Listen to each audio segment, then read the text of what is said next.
আসসালামু আলাইকুম। আমি যে শ্রীলঙ্কায় বিকাশ মার্কেটের সামনে সুন্দর আমাদের যে বাংলাদেশে ফার্নিচারের শোরুম বলা হয়, কিন্তু দেখেন এনাদের এত সুন্দর করে তাদের তৈরি করছে। এটা হচ্ছে গোল টেবিলটা দেখতে পাচ্ছি।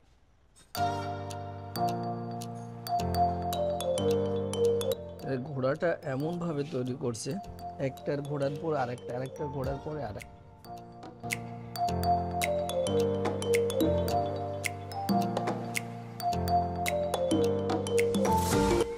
ব্রিটিশ জাহাজ,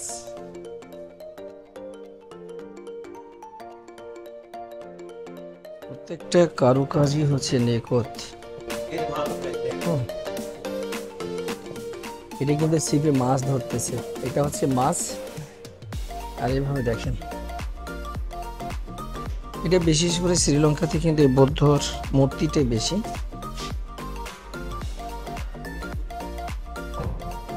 এটাও কিন্তু কাঠের, এটা কিন্তু দড়ির পাট হচ্ছে পয়েন্টের সাকোশ।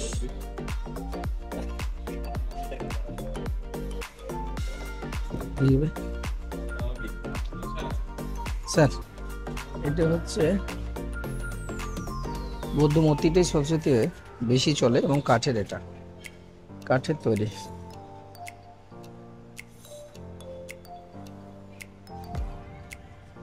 এটা হচ্ছে ডাইনিং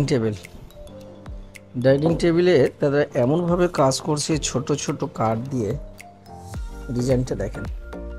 এবং হচ্ছে এই যে অনেক সুন্দর। এটাও কিন্তু একটা ডাইনিং।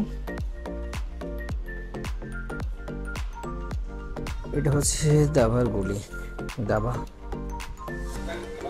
হ্যাঁ,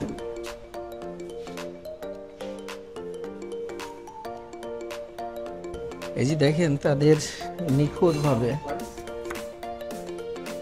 কত সুন্দর মূর্তিটা করছে, নিখুঁত তাদের তৈরি করছে। যে তারা যে তৈরি করছে, মাশাআল্লাহ, আলহামদুলিল্লাহ। মানে চেয়ারটা হচ্ছে এটা, মানে একসঙ্গে 3-4 জন বসতে পারবে। কত সুন্দর তাদের নিদর্শনগুলো, এবং কাঠের তৈরি এগুলো। হ্যাঁ, এগুলো সম্পূর্ণ কিন্তু কাঠ দিয়ে তৈরি করছে, কাঠের দোলনা, খুবই সুন্দর। এটা হচ্ছে শ্রীলঙ্কার টাকায় 12,000 টাকা, মানে বাংলা টাকা 6,000। হাতের কাজগুলো হচ্ছে সম্পূর্ণ নিখুঁত। এই যে পাখিটা দেখেন, ঠিক আছে, এই যে পাখিটা কিভাবে ঘুরতেছে। এটা হচ্ছে কচ্ছপ অনেক সুন্দর। এটা হচ্ছে সিন্দুক, সে আগে যেমন ব্রিটিশ আমলে সবাই করতো। বস,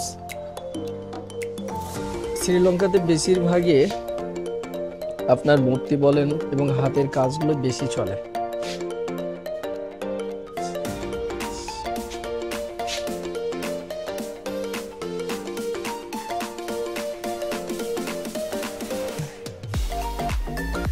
একটা বিষয় হচ্ছে, এই যে দেখছেন কচ্ছপ, এই কচ্ছপটাও কিন্তু কাঠের তৈরি।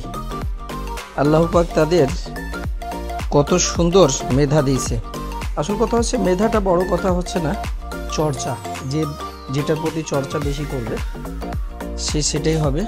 এবার দেখেন বক, নিখুঁতভাবে হাঁসে আবার জুতা পরাই দিয়েছে, জুতা।